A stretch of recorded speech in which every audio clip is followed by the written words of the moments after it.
Welcome back to another episode of NFT Catcher Podcast. We'd like to remind everybody that nothing on the show is meant as financial advice, and to please do your own research. Thank you, and enjoy the show.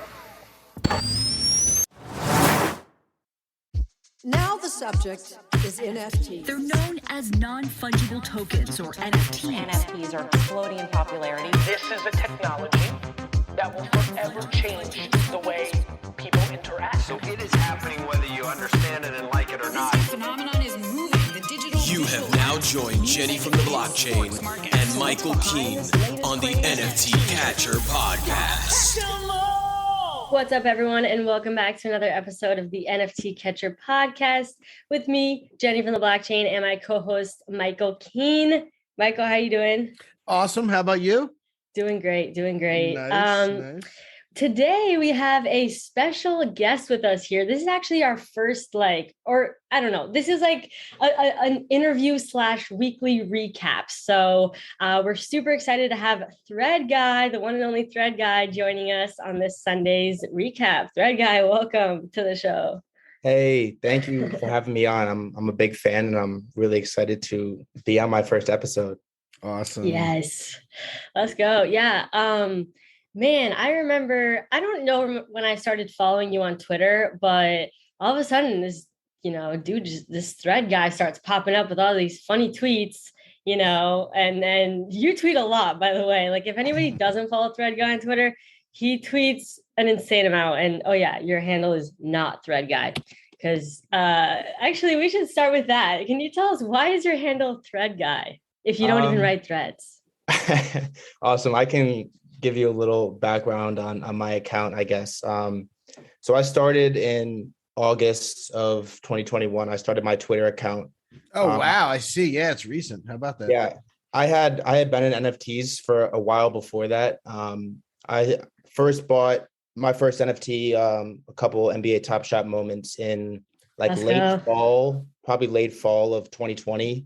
I didn't really have any crypto experience prior to that or any idea what I was doing, but I bought a little, made a little money in the boom, and kind of took my profits and ran. I was the total right click saver, didn't understand the Bored Ape Yacht Club or punks or any of that stuff in the spring, early summer. And it wasn't until August where I was like, okay, I'm literally missing out on so much money, so much opportunity. I need to make a Twitter, and I just need to get some content, meet some people, and figure out what the hell is going on.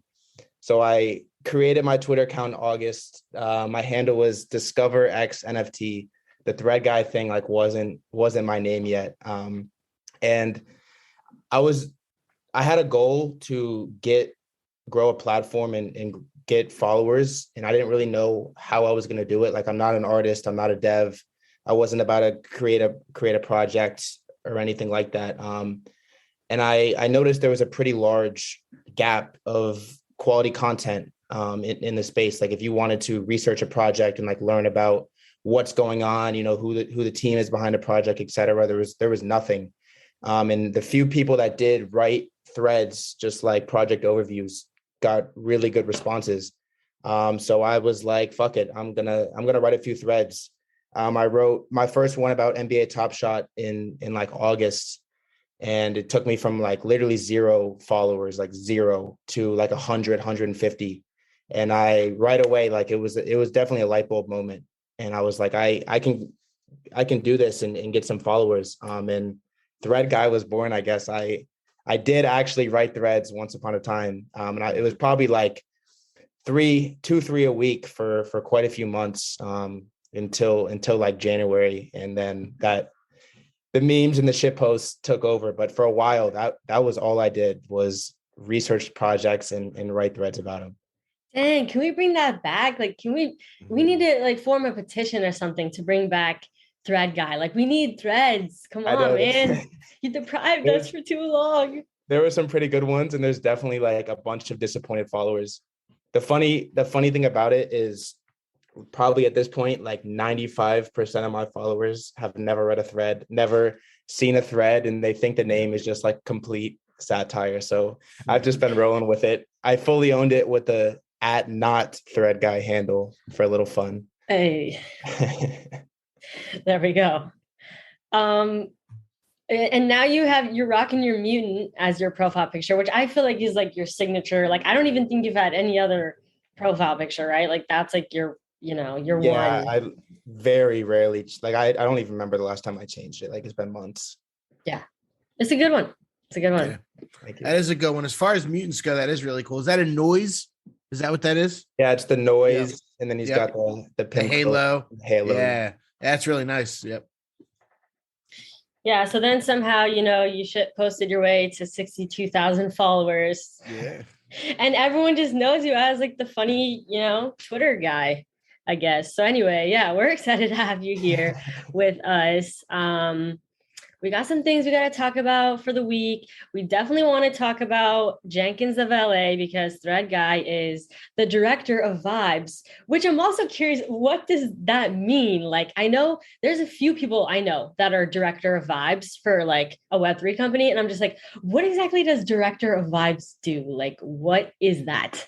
Yeah, first of all, director of vibes is the coolest job title in Web3. And I will admit it is really cool. I will fight anyone on that.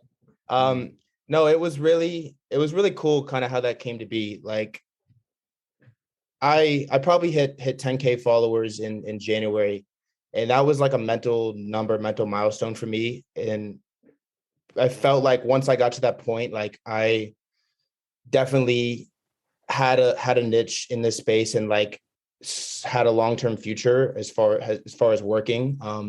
And around then, like, I got pretty serious about, okay, like I'm doing this for real. Like I want a job at some capacity. Like I'm going to strive to get there.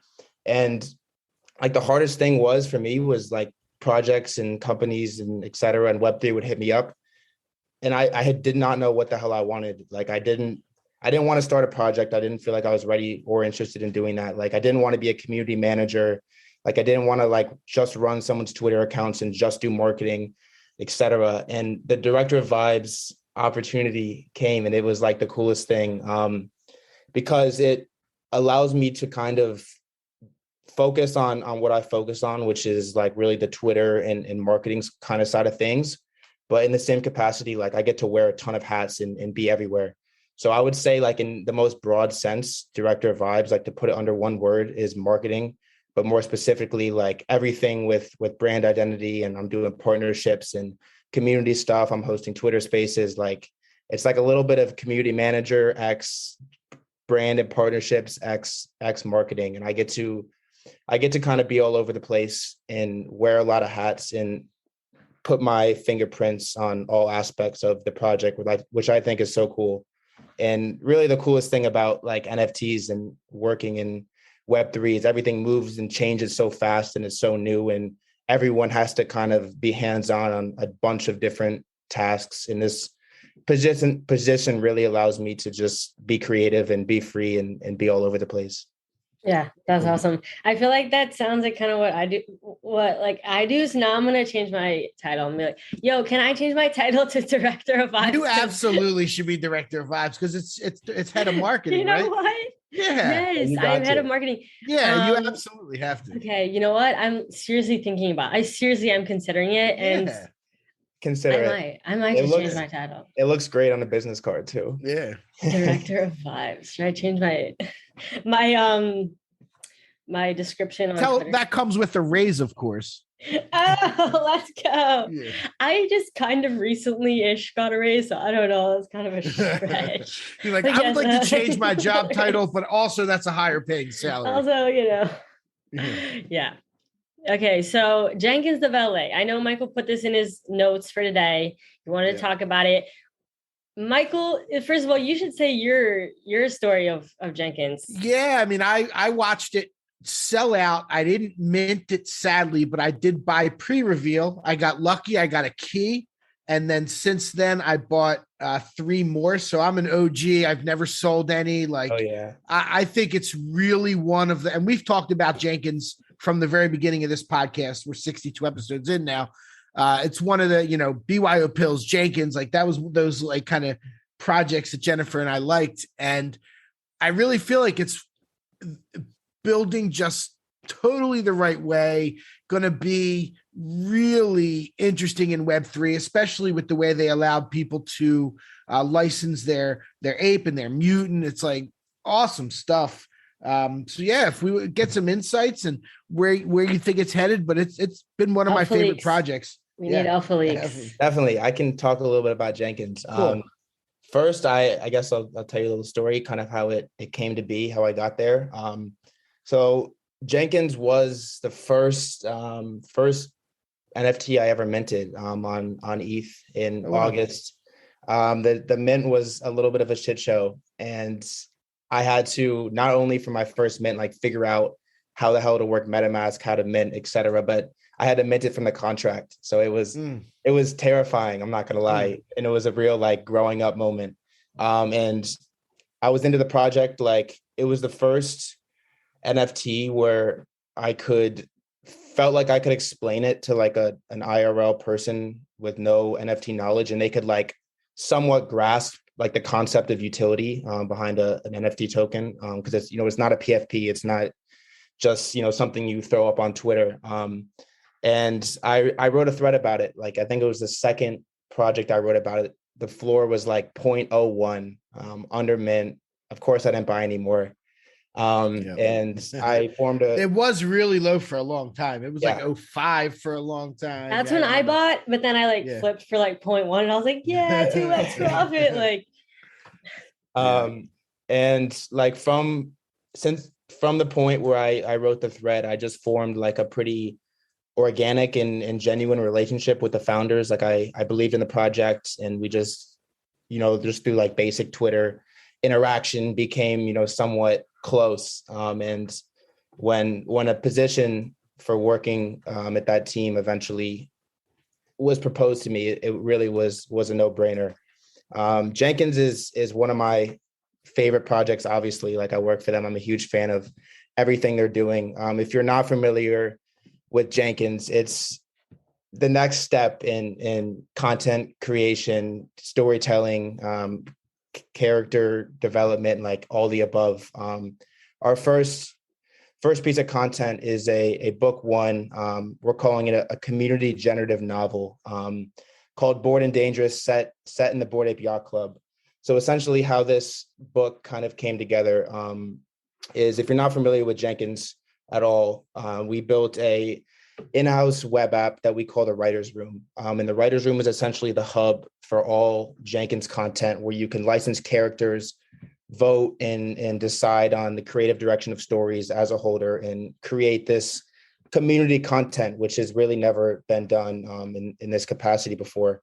Our first NFT collection is called Writer's Room NFTs. There's 6,942, a nice supply number there. And those are access to everything that happens in the Writer's Room. They're voting power and weight over what happens in the story. They give you power to license characters in different capacities in content. And how this worked for book one, set in the Bored Ape Yacht Club, and we partnered with 10-time New York Times bestselling author Neil Strauss, who's the author of this book. Every character featured in the book, 4,075 Bored Apes and Mutant Apes, are NFTs that somebody owns and licensed to the story in return for part of a 50% royalty split when the eventual book NFT is released. Everyone that held a Writer's Room NFT had different levels of voting power over creative direction of the story. Within the Writer's Room, there was like 15, 20, 30 different questions, short answers, etc., where basically the community decided like how this book plays out, and what happens in it, who different characters are, the plot, etc. It's set to release in late Q2, so it's coming up soon. And it's going to be really cool to see this when it comes out in the final product. It's really like the first way to license your NFT characters and utilize NFT IP in like a real tangible way. And everyone has their fingerprints on this story. Like the whole community was involved, and community is become a buzzword in the NFT space, and it's pretty redundant and can be annoying. But everything that we do at Jenkins is community. Like the community literally created this and is just as much a part of this as we are. And it's, this is only the first step in content. Book one is the first of many different media, content, et cetera, stuff to come from Jenkins. So it's really exciting. Yeah, it is. And it had a tiny dip during the bear, but came right back. It's solid. Like you guys, the fact that it's held at such a high, floor, like it says a lot. It's really exciting. And I know I listened to a lot of the spaces. I've heard some of the ones with you and some of the early ones with Jenkins. It's really exciting. It's a powerhouse, I think, for sure. And the floor, by the way, is 1.39 for the listeners that are not able to follow along looking this up. Is it an actual, like, I know you said it was an NFT book. Is it going to be like a physical book as well? So it's an NFT book, and there will be physical books for holders, but so you might be listening and be like, oh, NFT book, like whatever, not that important. This one, we attached some secondary utility to it. So it's a book. It's literally like an NFT that you can read. We built a whole reader experience where it's going to be really cool when people get to read it. But this book has utility and is part of game theory as we move to Azarbala, which is interactive world and like the next step for Jenkins content. With this book, that's coming out end of Q2. You're going to be able to burn it to receive an Azurian, which is a Azarbala Jenkins PFP, which is going to be awesome to see those on the timeline. Or you're going to be able to stake it to earn DAO governance tokens over the media DAO, which is again part of the next step for Jenkins content when that's released. So it's, on the surface level, it's just a book, community generative book, which is really awesome. But, there's a lot of underlying utility in game theory that's going to come with this book, which is going to be exciting. Adding PFPs is a whole new dynamic to any community. So it's going to be really cool to see that come together. That is really cool. That's, I guess, a little bit similar to what Punk's comic did, where you can burn to get the physical or stake. In that case, you got the Founders DAO token. But yeah, no, that's really neat. I didn't realize that. I haven't been as in depth as I should recently. Yeah, so every Writers Room NFT holder is going to get one for free. Cool. So you'll get, I think, 4. Yeah, 4. Yep. Awesome. Nice. That's so exciting. It's coming soon. And again, like just as director of vibes and someone who is really like hands-on with the community, PFPs is going to be a lot of fun, and it's going to definitely change just the outlook and the recognition of the Jenkins brand across social media and across Web3. Wait, so it's coming this month? Because I just looked it up, and end of Q2 is this June 30th. Okay. Really coming soon, folks. And what are you guys doing? Isn't there a get-together for NFT NYC as well? Yeah, I believe I should know this. I think it's July 20th. June. July. Sorry. No, June. Oh, I'm like, what? Sorry, June 20th, I believe, is the date. Cool. So all I'm gonna look it up. I'm gonna try and come through, say what's up to you. Yeah, I'll be there 100%. So Nice. definitely chill out. Awesome. Hey. Love it. Wow, I'm not cool enough to be able to come because I don't have an NFT. I could pass you one over. Oh, yeah. Okay. Let you hold one for a couple of days. Yeah. Actually, it can't be the one that I licensed my ape though, right? I got to be careful with that. Oh. Is that the case? How's that work? They're connected. The royalties are connected to the NFT, not the not your wallet. Okay, got it. They're connected to the ape NFT or the Jenkins NFT. So it depends how you license. So if you had a ticket and an ape, they're connected to your ape. But there's some Okay. people that like, say, for example, I owned a writer's room NFT, but I didn't own a Bored Ape. So like I could Right, sure. find you, partner with you, and we could split. And That's right. I remember that. Yep. Okay. Well, I'm also throwing a party, which you're invited to. I'll have to send you the link actually, but it's on June 22nd. Awesome. Collabing with actually my sister's company she works for, Cryptoys, and Upstream, and actually Kiki, if you know Swiki. Swiki, she's like representing her Bored Ape Kiki, and then Juicebox Friends. So yeah, it's gonna be lit. It's gonna be a fun party. Awesome. Oh, I have a couple Juicebox friends. Oh, let's go. We had Sarah Stargirl on the podcast, actually. Oh, So yeah, that's great. I have a couple as well. They're a vibe. Me too. All right. What topics should we get into, Michael? Well, let's get into Bored Apes were hacked again, sadly. Last time it was Instagram. This time it was Discord. It's not just them. It's an overarching problem. They said there was about 200 ETH worth of NFTs stolen. Their Discord gets hacked. Links get put out there. There were 70 Discords hacked in May. I think even 4 or 5 months ago, Jenkins had an issue, if I remember. Yeah. Like it's. I mean, when you're these big, high-profile projects, they come after you, and everybody has to know, like our listeners, we haven't actually probably talked about it in a while, but we used to really press heavily about security and clicking links. And if something seems too good to be true, it probably is. If you're in the Bored Apes Discord and they're like, oh, extra land being dropped, right? Like, that's not how these things go. And it's not even just Discord. Like, we had somebody in our Discord say that they got hacked. They clicked some kind of link. I forget what project it was. They thought they were minting something, and even some of these. Yep, go ahead, man. People's Twitter got hacked. Yeah, Doran VCon. Yep.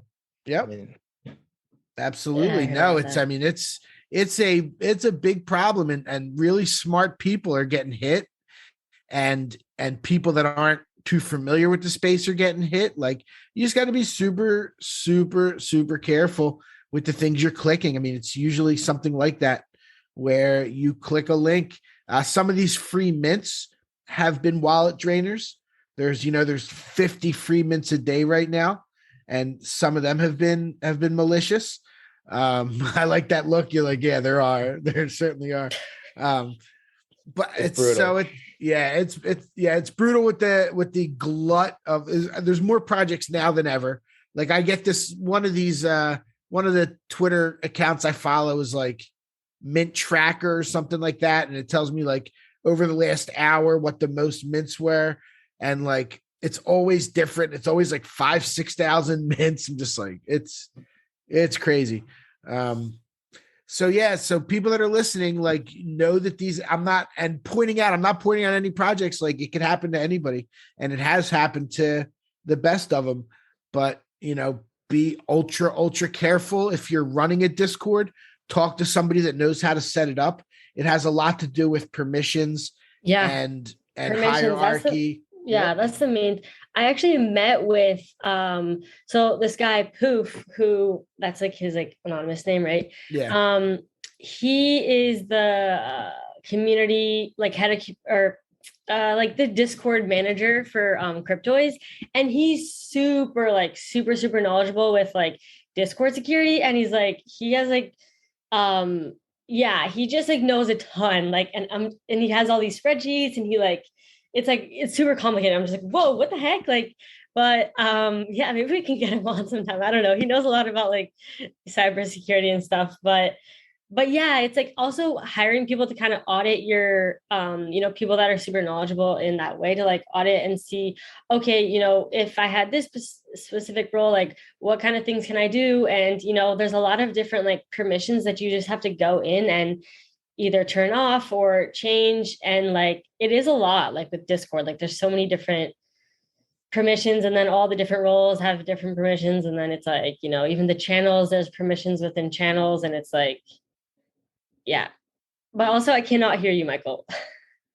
Oh, I was on mute there. Hopefully it wasn't. I was too- like, Yeah. are you talking? Well, no, it is very I was going to say the same thing, different channels and everything. Like I've actually talked to VGF a good amount about it, and I consider him one of the smartest guys in the space with respect to a lot of things, but Discord security for sure.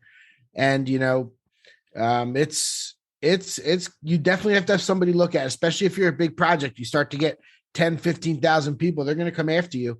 And if you have a whole bunch of people with admin role, if one of them, gets caught up in some other server and gets tricked into clicking something, it's over. And you don't even know they got you, and they can bide their time and do it when the timing is right. And the worst part is it hits your community. That's who it hits. And they get hurt pretty bad. I don't know what do you think about it? What do you guys kind of do? Yeah, Discord is tough. I mean, it's from a project like owning the server perspective, you are a target at all times, especially the big ones. And people are coming for you, and you got to have Discord security as a top priority at all times. From a holder, like community member perspective, I mean, obviously easier said than done, but like you mentioned, if it sounds too good to be true, it probably is. And I think it's just important to like drill into your head that established projects are not reopening mint for the Genesis NFTs. Like they're not dropping a stealth collection at 3:00 in the morning with no notice. Like I know it's okay, but Top Shot used to do like stress tests at literally like 3 a.m. Like they have programmed us. There's other ways too that people are like, I remember maybe like 6 months ago, someone literally pretended to be my boss and like was like, hey, can you help me like send me some ETH? And I was like, this is sus. And it like obviously wasn't Christian. And then one of the employees like fell for it, and they like sent like a whole ETH. And this was when ETH was actually like worth a lot. And it was like so sad. I was like, no. But yeah, really it's just like social engineering, right? It's like you're not being hacked, you're being scammed. And it's just, it has a lot to do with just people tricking you, like, which really does suck. And they're good too. And they're only going to get better. Like I've definitely read some threads about some scary shit.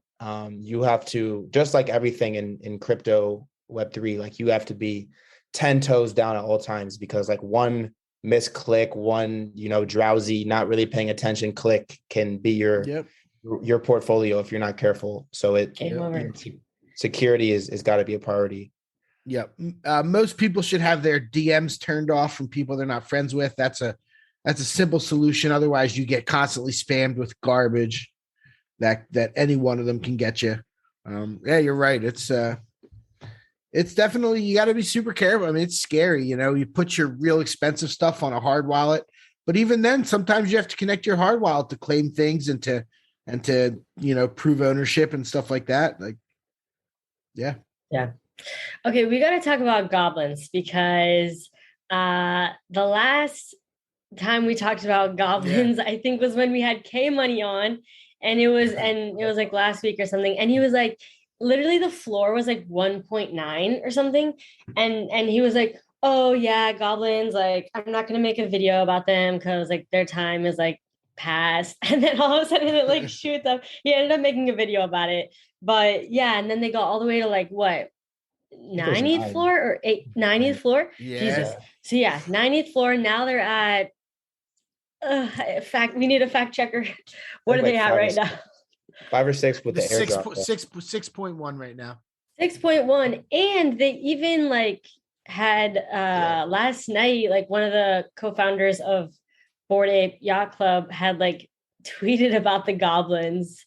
Just has like a he joke. Was sitting and next to Beeple. They're like Beeple, Beeple posted something. Made the art. Now there's conspiracy like, oh my God, the Bored Apes behind the goblins. Is Beeple behind the goblins? ThreadGuy shaking his head no.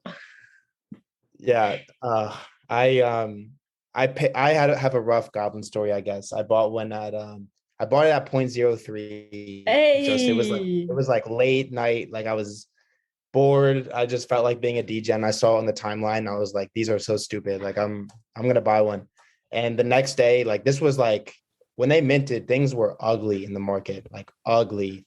And the next day they like got some momentum, like started going crazy. It was like 0.3. And I was like, damn, I haven't flipped an NFT like in a minute. I listed it, like took my profit, was feeling good about it. Dude, that's like a 10x. Let's go. Yeah, like I was hype. I texted a couple of friends joking. I was like, haha, like what if these pump to like 3? That'd be crazy. And then like put my phone down. 5 hours later, they're like 1 ETH plus, and I'm just like, oh my god. And then the rest is history. But no, I mean, goblins are. It's been crazy to watch. It's been crazy. Can you do a goblin voice? No. Yes, Can we do? I refuse. Okay, fair enough. So 22 hours ago, Beeple posted a piece of art called "The Rise and Fall of Goblin Town" with the hashtag I am the founder.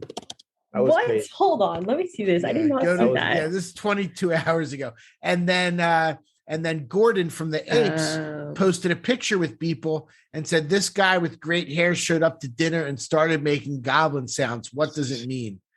So like they were kind of playing games and hinting at it. I saw somebody suggest that like it's market manipulation. Like they're just having fun, but who knows? I was just gonna say, as someone who's like, maybe this is just the salty, like coping side of me speaking, but I was a little blown to see like the Beeple hashtag I'm the founder was like whatever, I guess, even though it was like 3-4 days after he was on Twitter, like going at people for saying he's the founder. He was like, don't associate me with these rug projects, like et cetera, et cetera. Wow. Yeah. But the BAYC founder, like they knew what they were doing, interacting with that tweet. Like they sure did, yeah. They knew what they were doing when he posted that. Yeah. But it's fun. I mean, I can't lie. Like I'm salty, I'm coping, but it's fun, and it has definitely revived like Twitter, revived the market a little bit when things were not looking good. Yeah.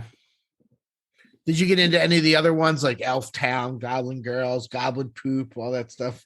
I'm someone that never buys, like I resent derivatives and all that shit so much. Yeah. And like people jump on the bandwagon. I know. I was salty. I missed the goblins, and I was like, you know what? I'm buying everything. And I flipped quite a few like stupid derivatives. Damn, look at you. Really, wait, you didn't even miss the goblins. You literally like were the perfect, like you need to be proud of that, dude. You need to be like, yeah, that's right. I bought a 0.03 and I flipped for 0.3. Casual 10x, no big deal.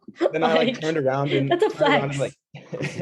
Turned around and like made some money on I'll Poop It NFT, and I was like, I just felt like so gross. I was like, what am I like? This is everything I like stand against. And people probably watch your wallet. Yeah, too, people. Exactly. You have to kind of think about. Yeah, I know some people don't really care that much, but I think about that too. I'm like, I'm voting with my dollar, and it's like I don't like to eat fast food, and I don't like to like vote with my dollar at fast food places. So it's like I kind of think about it the same way. I'm like, some of these NFTs, it's like, but then of course at the same time, you're potentially missing out on generational wealth if it actually does something. Yeah, it's just wild. It really when the market looks like this, like it's kind of every man for themselves at a certain point. If there's profit, like you kind of got to go for it. Yeah. Yep. That's why I stay poor. No, I'm just kidding. But that's the benefit of having a job like in the space. You don't have to be all stressed out. Like, oh my God. Oh, sorry. I forget Michael's in this situation of being a trader and having to think about all that stuff. With that kind of stuff, one thing that I've said from the beginning, and we used to do this with tickets, is there's times to be aggressive and there's times to sit back and watch and learn. And right now is one of those times. Hopefully we're coming into an aggressive time, but when it gets really bad, it's time to just take a step back, not be too aggressive. You don't have to constantly be doing it, because when you really do make a hit, it'll pay for all that, all that time that you were being patient. So it's okay with me.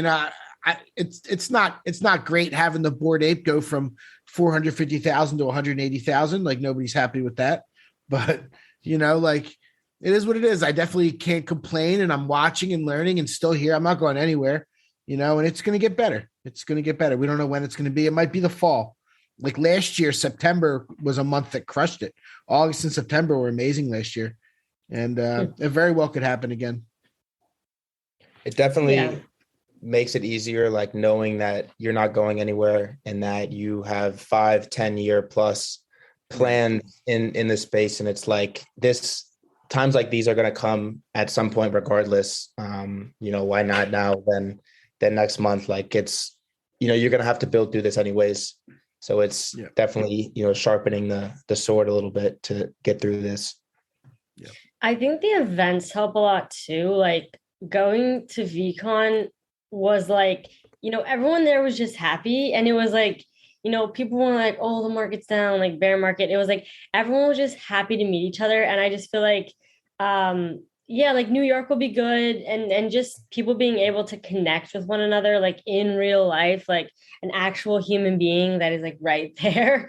Like, I think that will be so great for people. And, it's like thinking about things besides like money and like monetary value, it's like, I don't know. I always say this too, but it's like the focus on the monetary aspect is just like, it shouldn't be like so much about the money. Like, even though I get it, it's like lucrative, it's early, like, things are just volatile. Like I get it, but it's like, there's just so much more to NFTs than the money part of it.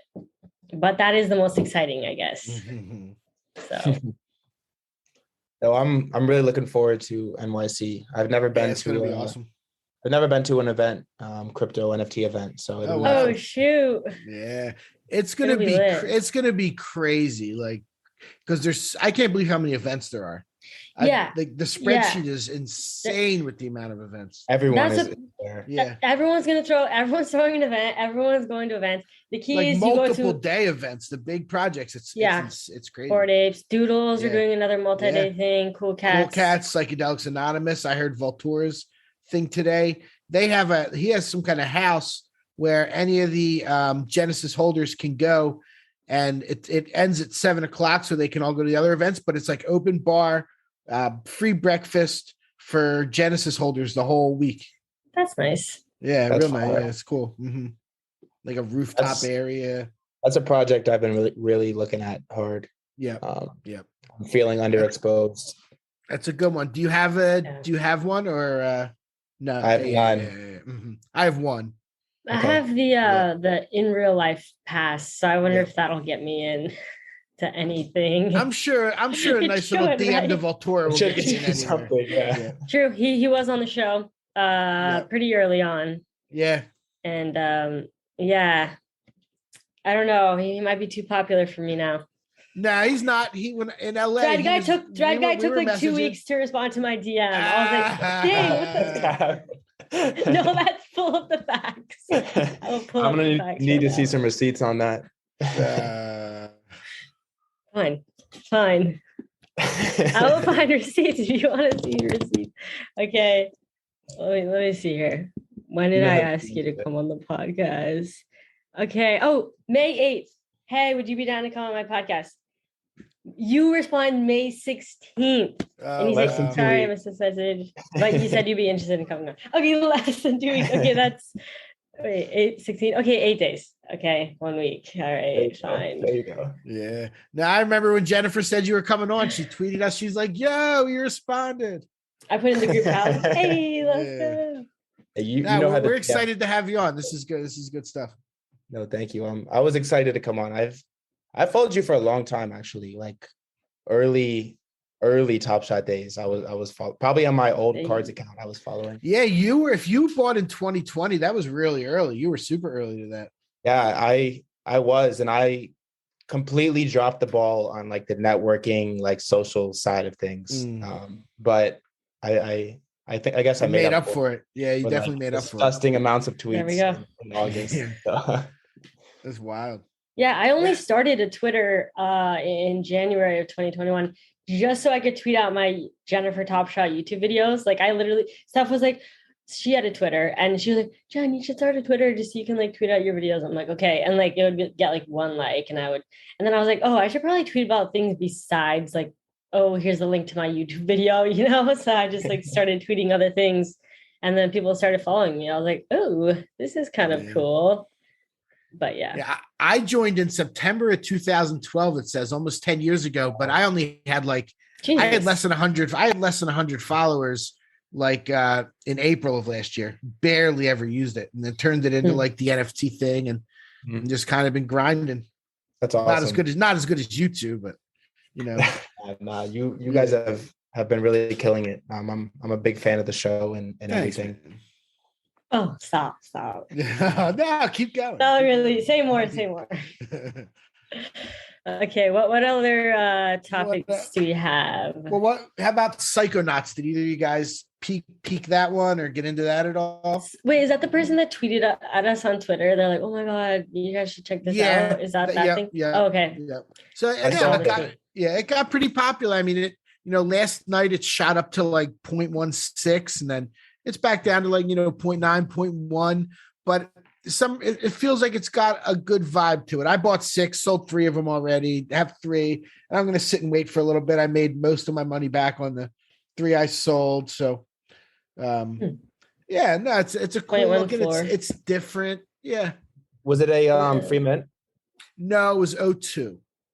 Okay. I like that. Free or super cheap. Like, I feel like that's the move right now. Like, that is the move right now. Yeah. A lot of, goblins are free. Like, there's a lot of like free, just pay gas, or, because people don't have, because a lot of people have their money tied up in, their NFTs already. So it's like, if you make things super cheap, it'll probably sell out, and then you can just make money on royalties. Yeah.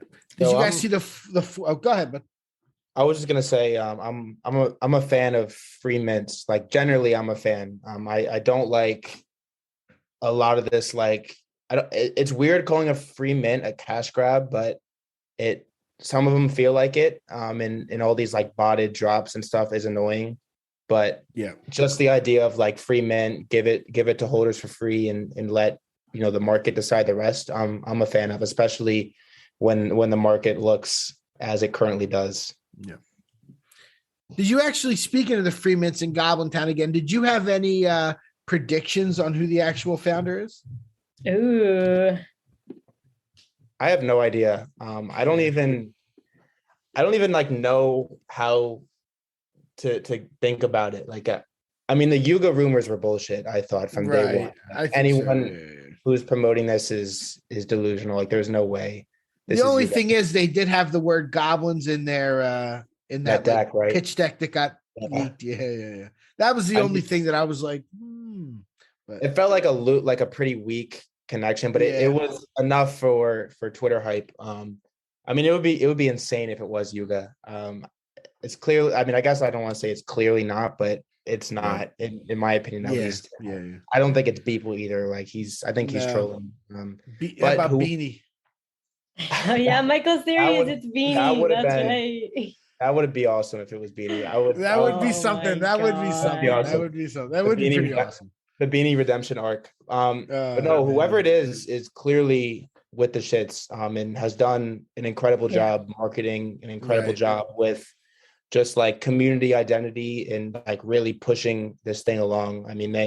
Every free mint now has some like cool text font that they type in, like, and like a character they try to act in. I think they definitely started something with the way that they've ran this project. I think it's going to be interesting to see over the next couple months how they avoid the trajectory of like Toads, MFers, etc., which I'm fans of. Not to knock those projects, but that just seems like the meme kind of PFP craze like route where they pump, go crazy, and then struggle to maintain. People move on to the next thing. Yeah, right. There's one out of a few hundred projects makes it long term. A lot of them do go up, and then they come and settle down. I agree with you 100% there. Especially as like a CCO. I don't know if they're CCO. I think like no roadmap, no utility, like where they actively promote that. It's tough to get that second pump down the line because like there's not really any catalyst. Well, that's exactly right. It comes down to now what the team does. Now they need to morph it into something a little bit more. And what are they going to do that's different than what everybody else has done? Is that going to be enough to propel it, or is it going to, end up in the history books? I was saying like they should throw an event in New York and they should pull in a Zuki and they should airdrop to holders like some type of goblin thing. And then I was thinking like, what if it's Zagabond behind this? Because I feel like it's some type of serial project entrepreneur. It probably is. You know? We probably know it. That's what I kind of think. They did it so well. And these things don't take off without kind of the right influence a lot of times. So like, I bet it's somebody we know. I don't know who it is, but I bet it's somebody we know. Yeah, I mean, I'm pretty confident in saying whoever it is, this is not their first, experience dropping a project. Right. Yeah, they've dropped projects before. The way that this happened, and it was so. I mean, it was really an incredible job. Like, when it first pumped, like after I sold, and it probably got to like 1 ETH, and I was like max cope. I was like, this is so stupid. Like. These goblin spaces are ridiculous. Like I saw this with Goop Dude, which I love that project, by the way. But like I was like, this is so doomed. Like there's no way this lives on. And I was kind of blinded by what they had done with the marketing and stuff. And it took me like a couple threads and like to really just like stop coping it and read into it a little more to kind of grasp that they've actually done something legit here. And the art is more than just ugly. It's like kind of perfect. Yeah. I mean, Bored Apes are ugly too, so Excuse me. And mutants are both ugly. Whenever I look at the floor, I'm like, damn, these things are so ugly. Like I'm going to talk about ugly. Yeah. Okay, but okay, let's close off the goblins talk with this. 1 month predictions, floor price. So July 5th. What is the floor price of goblins gonna be? All-time high at 9, currently at 6. 6. I mean, I'm gonna say 3. I think it's 3 or less. Shit, it's not your goblins, folks, if you have them. Okay, Michael, what do you think? I was thinking 3. Honestly, I'm probably gonna take the under on that. Oh shoot! If you have a goblin, this is your sign. This is your cell signal. Well, this is actually your sign that it's probably going to 5 more. Yeah. 5 more. That's what this is a sign of. I thought we were supposed to be right. Okay, fine. Yeah. Okay, fine. We're wrong a lot. Yeah. Oh man. You know what? I feel like I can see it being 3. I think that's solid guess. Although if they do something for NFT NYC, that is like end of June. So, it could really, like if they could if they do something stealth or like crash a party, something that gets like Twitter people talking, it could. Okay, I'm going to say 4. I'll say 4. The reason I struggle with like 6 is high and like 9 is really high. And when I look at the market, like I know you're a big Doodles holder, like Doodles is 12 and it just like I have one Doodle. Goblins at but you have the PFP. Goblins, true. Goblins at 9, Doodles at 12, like just doesn't seem right to me. So like once you start approaching like 10, when like I hate Azuki, but Azuki's like 10, like Clone X is like 15. I don't know. I haven't checked in a while. Like Doodles is like 12. Like once you get that like double digit number, it's really hard for your community to hold and like not flip into more established projects, I guess I'll say.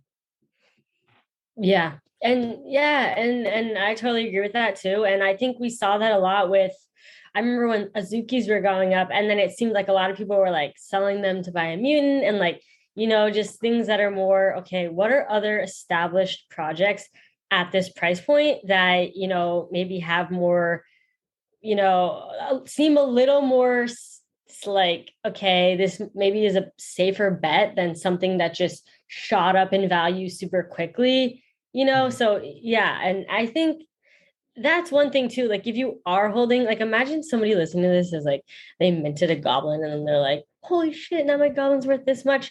Like, I mean, you can keep your stuff if you want, but also think about what other NFTs you could buy for, the amount that, if you're trying to buy NFTs, or you can just sell it and buy a car or something, I don't know. $1,000, like it's casual. Yeah. Did you guys see the For the Culture today? The project that Sybil is a part of? No, I did not. Yeah, that was the one I talked about last week. They actually paid people 0.01 to mint. Did that end up minting? Wait. Yeah, that ended up minting today. It's crushing it too. She put out a tweet like a week or two ago. Yeah, no, tweet about that. She probably shared it, but Sybil said the original tweet, and it was how about a project where the founders pay you 0.01 to mint? So that went today. It was full whitelist. It minted out, and they paid, and I think it ended up costing them like 70 ETH to do it. And if you search on OpenSea for it, it's FTC. It'll come up FTC official. Yep, 0.3. They've done 800 ETH in volume today. Today alone, it minted this afternoon. Wow, what the heck? Yeah. I saw. I guess I did see this on Twitter briefly. And are they supposed to reveal, or is they're going to reveal? They're going to reveal in 69 hours from whatever that was this afternoon when it sold out. Well, I guess I don't even know if it finished minting yet because it says there's only 6,400 items, and there's supposed to be I think 69. But it's all. Are you going to buy one? I wouldn't mind. I'm watching it and seeing. How about you buy one and test it out and see what happens? Tell us. What do you mean? Oh, no, I can't. Just take one for the team. Buy one, and then that way, if it goes up, you can sell it. No, I might buy one. I'm gonna watch it though and see if it comes down a little bit. What if it shoots up? What if it goes to like 3 ETH? Why don't you buy one? Because I'm poor. You're the one that has all the ETH. Come on. Gotcha. You want me to buy? I'll buy one. I mean, it's not that big a deal. I'll buy one. Oh, you're gonna buy one right now. It seems like peer pressure. For the last like month or two, everything I buy like it's a top and it starts inching down, and I'm like, oh geez. So that's why I've been kind of patient and watching. But so they paid everyone 0.01 to mint. Yeah, and they did 7,000 of them. Well, I guess that's kind of like paying for gas. You probably had to pay your gas, right? That's basically like paying for gas. Gas was probably like 0.02. So if anything, you probably had to pay a little bit. Pay of gas, 0.01. But 0.01 is at this point $18. Is 0.01. Wow. Yeah. Jeez. So that's so. Do you think we'll see more models like that? Like, we'll pay you to mint. Yeah, this? It's successful, so people are going to copy. Yeah. I mean, I don't know how, I guess they had to come up with the money and do it. Like you can't, not every team's going to be able to do it, but I don't want to throw this bad juju out there, but how long until a project pays people to mint and it's like a bad contract that drains people's wallets? Yeah, no, you're right. Of course. There's probably that's why I honestly don't even mint. I don't even mint things anymore. I'd rather miss things because I'm so sketched out about getting my wallet drained. Like I'd rather buy on the secondary where I know, connecting your wallet to a site is sus for sure. Yeah. Even like OpenSea, it's scary. Like it takes me a minute to like click that button. Yeah, you have to like make sure you're reading like, okay, it says suggest transactions, not this will activate all transactions or something like. Yeah. The worst thing that OpenSea added is that like Wyvern contract where you go to list something and it's like, what the hell is this? It's just like a bunch of random numbers. You have to scroll like that. When that first came on the site, I was like, whoa, what is going on? I feel you. Franklin did something really cool. Our friend Franklin, you'd have to go back and look at his thread. We had him on the show too. Yeah. He was able to like change the Bored Ape contract to have a nickname of Bored Ape, like in his MetaMask. So anytime that, you got to look at, I got to go back and find that. I'll check it out. Because and so like if somebody's trying to call something to the Bored Ape contract, like he'll see it right away. It'll like pop up on his thing that he's accepting. That's cool. Maybe I'll look that up this week and talk about it in the next episode, exactly what he did, because I can't talk about it intelligently right now because I kind of forget. But he did do something cool if anybody wants to try and find that. ThreadGuy, what else has happened this week in the NFT space? Give us some tea. This honestly, the past like week, especially after I sold my Goblin, has been like mental health, like save yourself, just kind of, I've definitely like really cut back on like Twitter tweeting and like market stuff. Twitter's kind of dead, and like Twitter's kind of dead. I mean, not Why? dead, but if you tweet about anything other than Goblin Town, like it's rough. Like ThreadGuy was fun. I love OSF. I had a couple of those, so I've definitely had some fun with that project. But generally, like the past, I don't know, like 10 days, I've definitely cut back. Screen time is down. I don't want to say I've been building, because I that word is funny now, but I have been building a little bit. Oh, wait, are you? Can you tell what are you working on? I've been pretty locked in with Jenkins stuff. You know, the mint's coming soon, and shortly after that we have PFPs. So, you know, I'm not here to shill my bags, but Azurian PFPs are going to be a lot of fun. And you're not going to forget about them, because they're going to be on your timeline every day. I promise. Oh, shoot. You heard it here first, folks. My little shill. All right. Okay. What do they look like? Do you know? Have you seen them? I've seen them, but no one else has. Like the community hasn't. There'll be some teasers and stuff out soon, hopefully. Okay, show us after we record. Bet. It's fine. We won't tell anybody. Keep it secret. Yeah. We promise. What about you, though? Have you been trading a lot, doing a lot with the past week? I have been actually doing some in real life things. I went rock climbing for like 3 hours on Saturday. I'm like, I'm trying to touch some grass, you know, work out. Like, yeah, I'm trying to do some real life things. But besides that, okay, Michael, do you remember when I said on the show, I was like, I need like a personal assistant that is going to track like 20 of my top projects that I'm into and like tell me. So this guy reached out to me. I don't know if he wants to be anonymous or not. But anyway, I actually met him in Miami.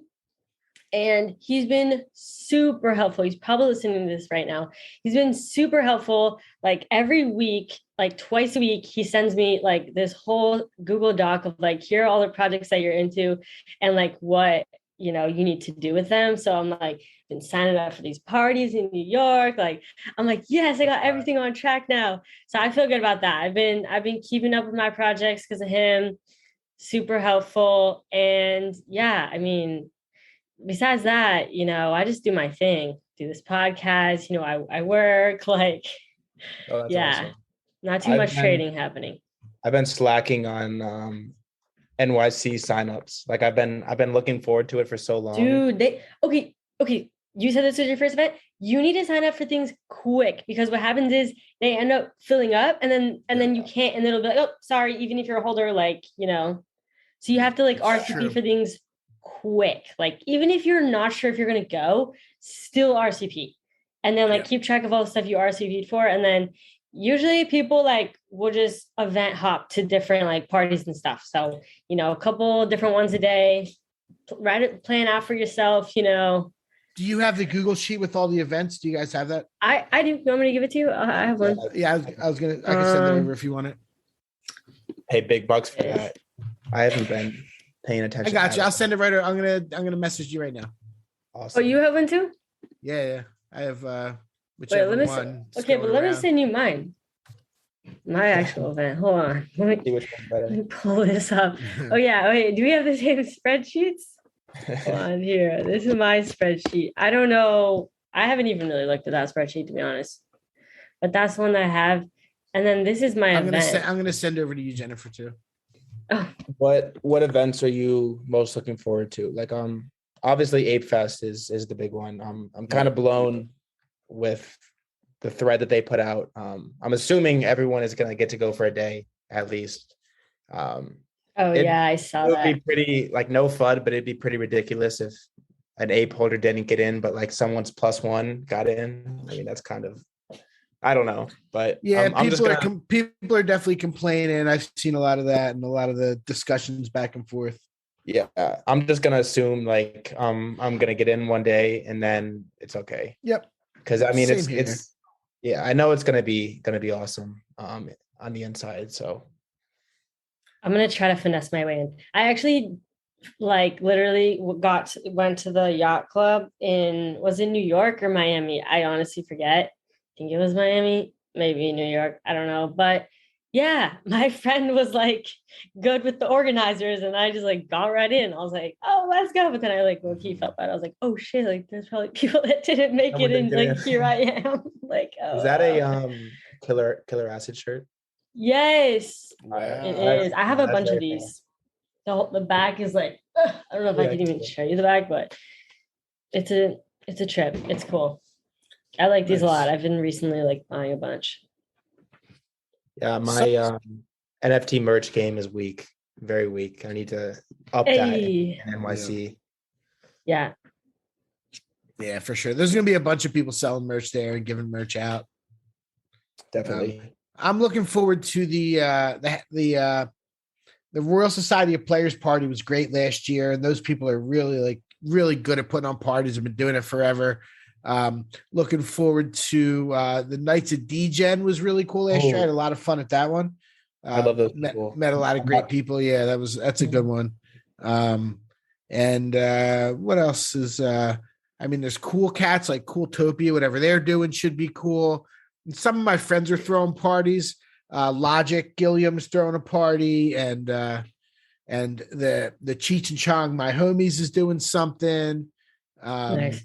So like that kind of stuff, and just looking forward, maybe having some dinners with people, like the Definitely. big giant parties. Like sometimes the smaller ones are a little more, you have a little more intimate, and you can't talk to 5,000 people anyway, so it's like, yeah.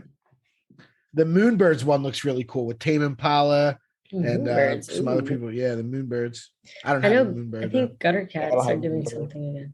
Yeah, Gutter Cats, I'm sure are. No. The Moonbirds, aren't they still like 20 ETH or something? Like, let me check. Yeah, they are. It's like 21. Wow, they've been steady. Like 21. I think someone should do a Jailbirds project and just have the Moonbirds, but put like jail bars in front of them. Pretty funny.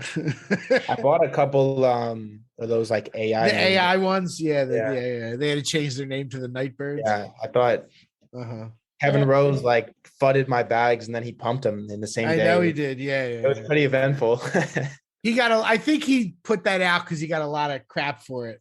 I was going after him on Twitter. Oh yeah, where are you? The first one. I was like, no, this is the first time I've had unrealized gains in like weeks. You cannot do this. Oh man, that's hilarious. Yeah, there are a lot. I'm looking at this list. There are a lot of parties. Wait, is your wallet address threadguy.eth? It's actually not. Oh, I don't know why, but I hold it. I can send it to you. I know. Is it because it's secret? Because I wanted to stalk your wallet. I like to kind of stalk guest wallets if I can. But I couldn't. You own threadguy.eth? My like main wallet holds it, but it's not my primary. I don't know why.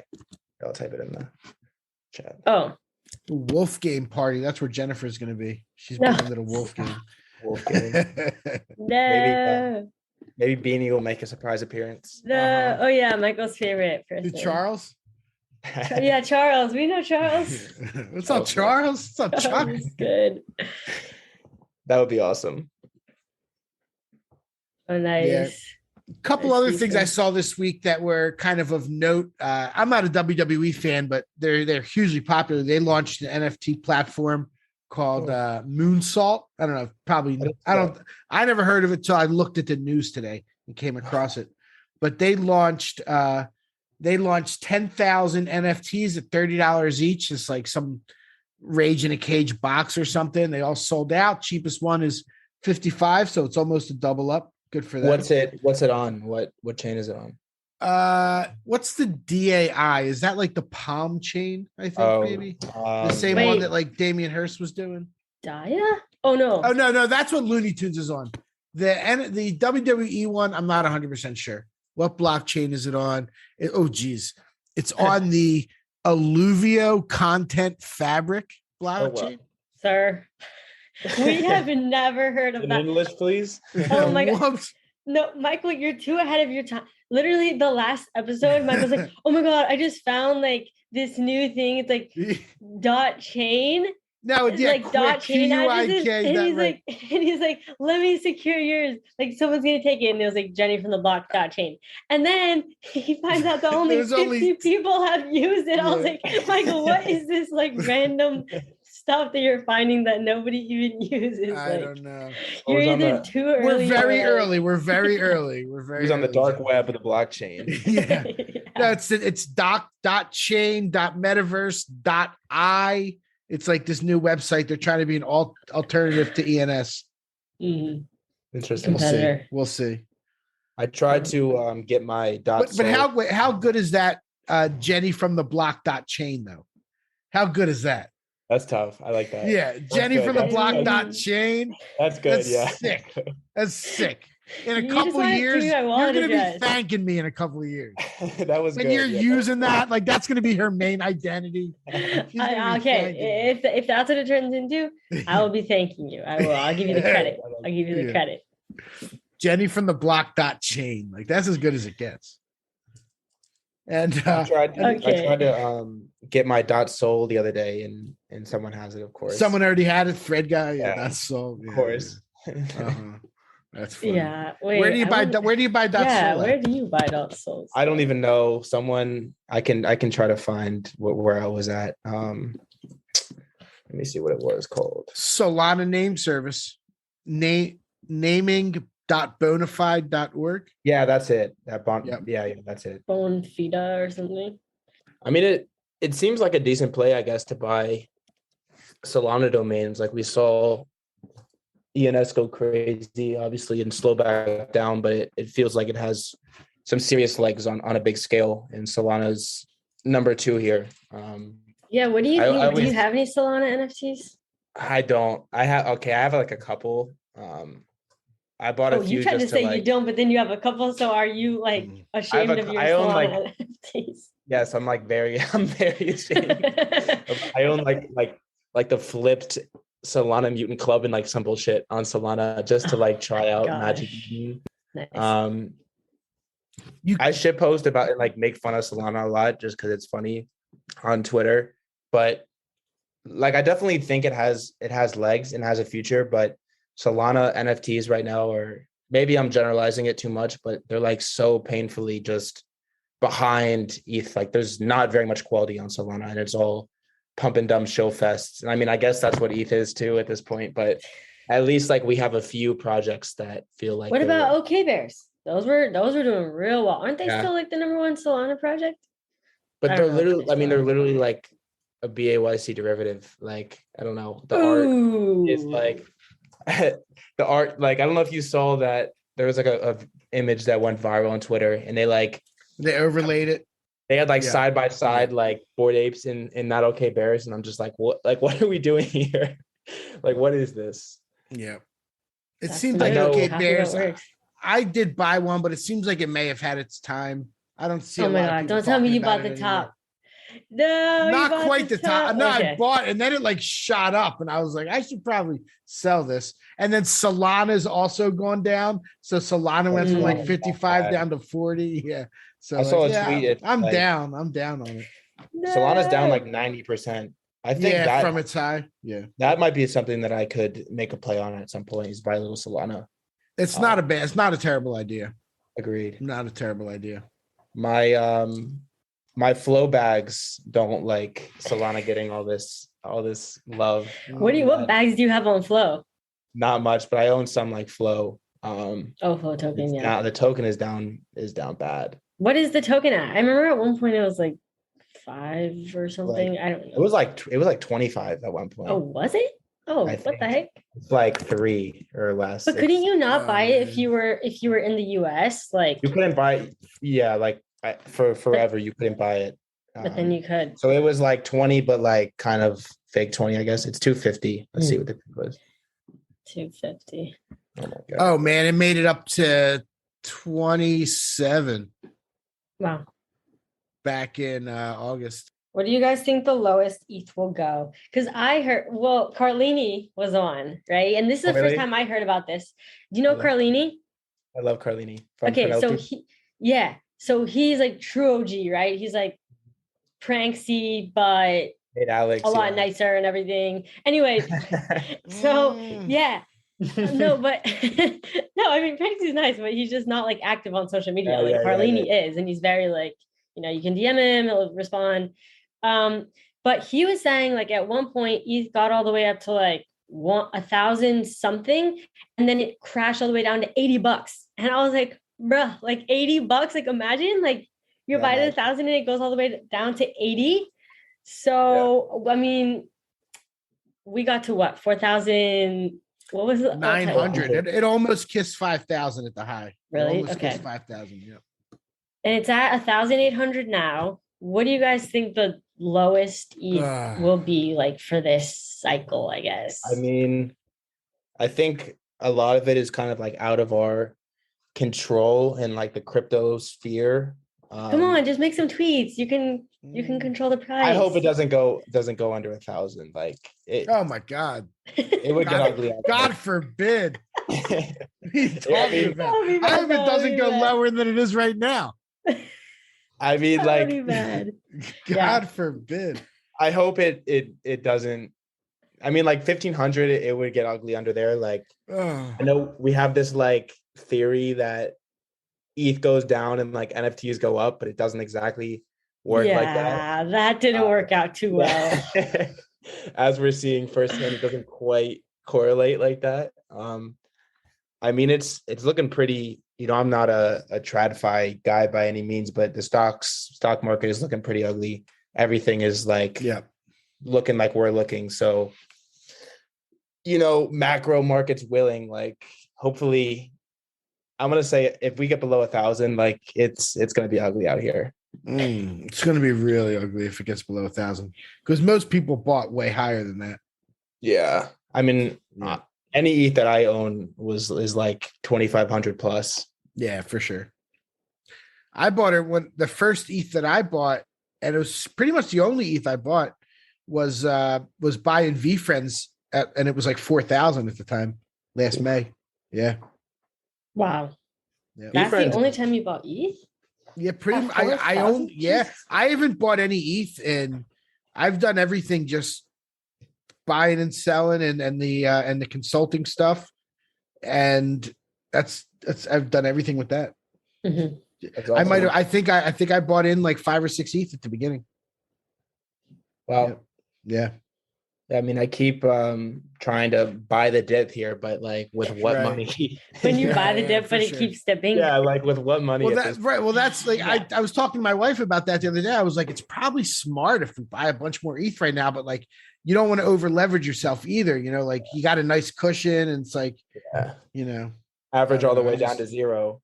Yeah, right. Exactly. Yeah, I literally for Top Shot. So when you were around when Top Shot, February, mostly it was like February, March. It was like that ultimate like peak where everything was just going for insane amounts. And it was great. It was like exciting and stuff, right? But then things start like going down and like, prices and everything just keep going down. And like, I was one of the like optimistic people for like the longest time. Like I was like, when everybody else was like, oh, like, no, I'd given up hope. I was like still like the freaking like optimistic person, like, guys, like things can still turn around. And I still was like buying things like on our way down. And then things that went down way more. And I was like, okay, at some point I just had to be like, that's enough buying. Like I can't be buying anymore. But now some months passed and now I'm back to the point where I've been buying some Top Shot moments because I'm like, some stuff is so cheap. Yeah, because now prices are way too cheap where I'm like, okay, that's another thing that's probably not a bad time to buy. Yeah. I think the last Top Shot moment I bought was the first like run it back WNBA set. Hey, you bought the whole set? No way. I bought okay. What was the expensive one, the dunk? Lisa Leslie. I have one, or I had one. I don't know if I still do, but I did have one at one point. I bought her at her local top that moment. I think I paid over 1,000 and now it's going for like a couple hundred. I was like, damn it. My biggest But- L on Top Shot though was Cool Cats. Oh my god, Oh no, that was such pain. Luca. I had shoot, you had to. and I was like, Oh my god. Me and my brother had it actually, and I was like, if it gets to 2,000, I'm selling. It broke 2,000. I was like, if it gets to 5,000, like I'm selling 5,000. I was like 7,500. Like that's a car. Like I gotta sell this. And then it was like 8K, and I was like, if this thing gets to $10,000, like I'm selling. You just kept increasing the. It got to 10K. It got to 10K, and I was like, fuck it. Like LaMelo is gonna be worth 50K. Like I'm not selling. Oh my and God. then it was and then it crashed down so hard. I don't even. Should we? I don't even know. Hold on. We gotta look this up. What is it at now? What's your guess? If you had a guess what the Luca Cool Cat is at, not 800. There's no utility around it. I think LaMelo is like sub 2K. Yeah, there's no utility at all. I mean, we got like. Yeah. Okay, wait. 449 for the Luca. What about LaMelo? Okay, let me see. Top Shot still says beta. I can't get over that. No, it's been in beta forever. It literally has been like over 2 years. Like that's crazy. It's insane. LaMelo's 2K. Jeez. Oh, LaMelo's 2K. Oh, I was in the middle. Oh, yeah, it is. I thought. 2K. Okay, you're fast. All right. Yeah. I had all the pieces as well. And then when like people were all excited about, oh, we're gonna get some type of like perk or whatever, I was like, I'm selling out of this, like I remember there was an exit pump. Yeah, there was like a slight little exit pump. I was like, oh, this is my chance. I mean, I got like early access, I guess, to NFL All Day, and like I didn't even buy a pack. Like I'm sitting on like 6 unopened packs. I have a bunch of packs unopened of All Day. That's the move, because if you open the packs, it's automatically not worth it. Like it's not. But you have to hope that some like super fan is gonna come around like one day and be like, "Yo, let me get those OG packs," and then you can like sell them for more than you paid. That's something to hold for a few years and just sit on them. They've been promising like you'll be able to sell packs on the marketplace. I don't think you can do that yet. No, you can't. I have been waiting so mother freaking long for that. Like you have no idea. I mean, so many Top Shot packs. How's All Day doing? Is there any volume on this? All Day. So they just introduced this thing where it was like if you bought the pack, you could actually technically like return it and like get your money back. But I don't know. It was really weird. Like they would like burn the moments, and like I think it was like if you paid $45 for the pack and you didn't want it, you can like return it and they'll burn the moments and then they'll give you back like $35 or something. Like kind of cool. I don't know. It was like, but yeah, it kind of added like a burning mechanism game theory thing to it, I guess. So kind of like slightly decreasing supply. I guess that's good. There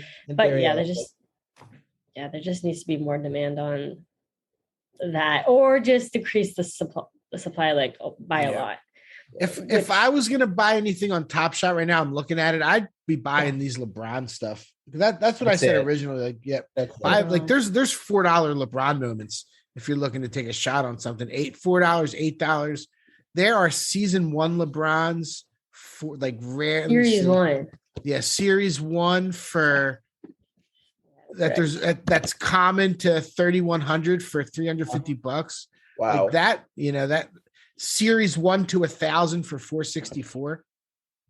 I have one more fun. I guess it's fun. Top Shot story. My dad owned some crypto stuff like way before I did, and he's been following my NFT stuff and like was interested in Top Shot with me and stuff like that. It has made some plays, and I convinced him. Let's see, I guess like early fall this year, like August. When I was writing threads about Top Shot, like before the market was like dead, but it wasn't like dead yet. In that LeBron dunk, like the Kobe tribute dunk, I think it was like 9K, 10K ish. Oh shit. And I was like, this moment right here, like this is a 10X in a year. Like we have to own this moment. Like, we have to own this. And he was like, all right, like this is the play. Like let's let's take a home run and like and do this. So like we went in, like we made the play, and like oh man, it is down so brutal. Like just like we said, like it keeps dipping, and I'm like, no, like the team, like the roadmap, like sports NFTs, like Roham, etc. And I still like believe that those rare S1 moments in particular will be worth some serious bags if Top Shot becomes what Top Shot can become. It's way more of a 5-year, 10-year play than most NFTs on OpenSea and PFPs and stuff, but they've definitely like paved the way for that oversupply, like ruin prices. The market just isn't ready for what they are right now, but I feel still like not as strongly as I once did, but I still feel pretty strong that they are going to lead the sports NFT wave. And if they do and become like what they have the resources and the team to become, it will pay off long term. Yes. As long as my bags. They need to keep they need to make sure they keep the license because yes. Well, because MLB's kind of gone from company to company. They did wax and like so in the NBA, what the hell is that other project? Have you seen the other NBA project? Oh, NBA times NFT one? thing. I'm so confused by cards. That. It was like is it cards. Panini? Yeah. No, it's not Panini. It's the NBA times NFT. The random Twitter account that popped that's up. right. That's we talked about that before. Yeah. What the hell? I'm confused. I'm so confused by that. But then like Jen Stark like did a collab and like did some of the art, and I was like, what is this? I'm very confused. Like by that. I think it's like literally zero. Is it? It was the most like low effort project. I'm not a licensing guy. I don't know like what the Top Shot license looks like and what the NBA can like do as far as like giving that out and running other projects and stuff.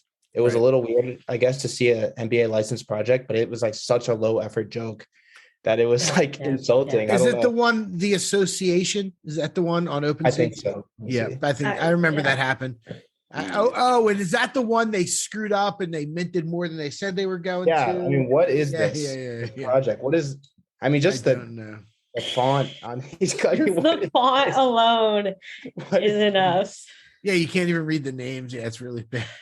I mean, it's on the way to zero. Yeah, 008. Solid.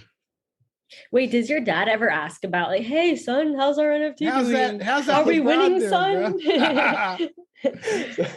He used to be a Top Shot fanatic, like when it was going crazy. Like we were on it like last early 2021, like January, February, we were on it like every day.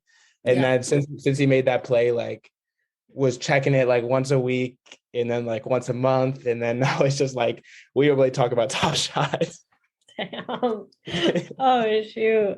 But hey, you still held on to that moment. You can just, after the 1-year anniversary of having it, you can be like, Dad, let's just wait another year. Like one more year. Just one more year. I definitely like extended our take profit target from like 6 months to like 10 years. We'll see. Yeah, there's this the LeBron James S1 finals rare moment. Mm-hmm. At one point that thing was literally going for $21,000, which is now going for $1,300. I have 2 that I opened from a pack, and I was so freaking excited like when I saw it going up, and I was like, oh my gosh, what? And then just like you, I'm like, but maybe it goes higher, and I'm like, when it's 25,000, I will sell it. And, then and it's like, and then it didn't even reach that. And then I was like, well, now I can't sell it. And then there's that mental thing of like, you see it at 10K, which is more than it's at now, but then you're like, oh, but at one point it was at 20K. And it's like, now we're thinking tax write-off on that one. So yeah. Whew. It's definitely a trip seeing things be super valuable, and then like just riding the wave of when you round trip it from like 0 to 10K back to 0, it's tough. It's like okay, well, I'm just stupid. All right, that's great. Or maybe I'm just a really great bag holder, I'm good at open bags. It's tough because you don't want to give that stuff up because you keep thinking, well, if it goes so crazy. I still have hope, So sipping on that hopium. That same exact thing happened with Top Shot happened with Vivi. You into Vivi at all, ThreadGuy? You know about that or not really? I know a little bit about it. I think I've owned a few NFTs on it, but not much. Yeah. That's one of the things I started, and that pumped like crazy in January. There were What's like the token? It's Omi. Omi, yeah. I own a couple Teenage Mutant Ninja Turtle like comics or something on there. Okay, for sure. Cool. Yeah, I was into Andy and I were into that for a while. I think Andy still might do it, but we were into that pretty heavy for a while, and it pumped like crazy. I actually ended up doing pretty good on it. Should have sold more than I sold when it really went up, but always the case. Now they're struggling. They're not selling out. Like they're struggling. Wow. I remember it was like a $10 mint or something, and it was real easy, like credit card plug in. Which I hate buying NFTs like from my bank account, but it was like whatever. Mm-hmm. Bought a couple. I guess I'll check on them, see how they're doing. Yeah, log in. Can't hurt. Probably not doing well. Probably not doing well. Maybe don't check on them. Non-second thought. A couple years. Mm-hmm. All right. And any last minute topics that we want to talk about before we wrap this episode up? Nah, not for me too much. The only other thing I saw this week is you remember they did those Space Jam Looney Tune things on nifty.com? Oh my God, that was so long ago. Yeah. Wait, what happened? I have some of those. What happened? Yeah, I know someone that has a bag of those actually. How are those doing? They're going to be dropping the first Looney Tunes NFTs. It's going to be Tweety Bird, like, and it's called What's Up Block. Get it? What's Up Block? Like, I thought that was pretty clever. But if you have one of the Tweety Birds from Space Jam on the 15th of June, they're going to do a snapshot. You'll be eligible to buy one of the new ones that comes. Interesting. Not a huge thing, but and then that's all I really had on the list. And then we usually go over the top 10 NFT collections by sales volume over the last 7 days. So I can run down that real quick, see if anything sticks out. A lot of weird stuff. So obviously we have Goblin Town is number 1. Bored Apes is number 2. We're All Gonna Die is number 3. And I saw a really funny, somebody tweeted, it used to be We're All Gonna Make It. Then it was going to be We're All Okay. Now it's We're All Going to Die. We're not even done yet. Yeah, I know. What's next? Yeah, We're All Dead is next. Yeah, right. We're All Dead. It's over. Other Deeds, Mutant Apes is number 6. Akuma Dragons is number 7. Boki is number 8. BOKI, which actually looks really good and has a chance to do well, but I didn't want to buy it after it pumped up. Let's see where it's at right now. Did you guys see that project at all? BOKI? Yeah, it's 1 ETH. It's 1 ETH. Yep. I saw it at like 0.3. Me too. That's where I saw it too, at 0.3. Yeah. I was like, I don't know. I passed. And So Rare is number 8. They were on the top 10 last week too, so good for them. They're doing well. The Quirklings, which I know the name, but I haven't looked into it all. I think that's a new project this week. Is this a like sub collection of Corgis? Good question. I think so. Let me pull it up. Yeah, I don't know. I don't know if it is or isn't, man. Unless they ripped off the art, it looks like. Yeah, it probably is then. Yeah. And then Clone X is number 10, and the good old Piece of Shit is number 11. Nice. How about that? I'll poop it. Yeah, it's just Piece of Shit is what it says. Oh, that's funny. I can't believe I made money on a couple of those like that. It's just like, why is this who's paying 0.23 ETH for one of these right now? I mean, seriously. Come on. That things that can flip it from 0.4. They were talking about that on the wasn't Alpha show. There was conspiracy that it was part of the goblins. Right? Yeah, there was conspiracy about everything. Yeah, it's conspiracy about everything. Then there was Goblin Piss. That one came out. God. There was it's constant. Like if you go on Icy Tools and just watch at any given time what's minting, like it's sad, but it's it is what it is. Like the space does what the space does. You know what I mean? Like right now, Gobberin is what's minting. Friendly Kittens, Garden Gnomes, Small Cats, Garbage Genesis, Zimmy. I don't know. It's like it's hard to discern what's good and what's not. It really is hard. What's Crypto Toys Club NFT? Are they trying to rip off Cryptoys? Probably. What is that? I don't know. The website is Crypto Toys Club. It's messed up. Huh. Ooh. .2. They actually look pretty cool. It's only 400 of them. They do look cool. Yeah. All right. Closing thoughts, ThreadGuy. Any, I don't know, inspirational things you want to say or Inspirational. leaks? Honestly, use this time to hone your shit posting and meme skills. Everyone is down bad, and memes are funnier when people can relate. So we're all not gonna make it right now. We're all dying. So but seriously, like the market's been tough. I think like we talked about at the beginning. Now is like the best time to kind of build, for lack of a better word, like build your foundation and learn stuff about the space you wanted to learn, like take some time to re-educate yourself and take care of your mental and physical, like actual health. I think the bear market's gonna pass, and at some point we will all be okay. But I had a really good time on the show, and thank you for having me. Of course, I really enjoyed it. Yeah, it was a pleasure, man. Thank you so much for coming. Yeah, I'd love to link up in New York and shake your hand. 100%. I will definitely pop out to the event.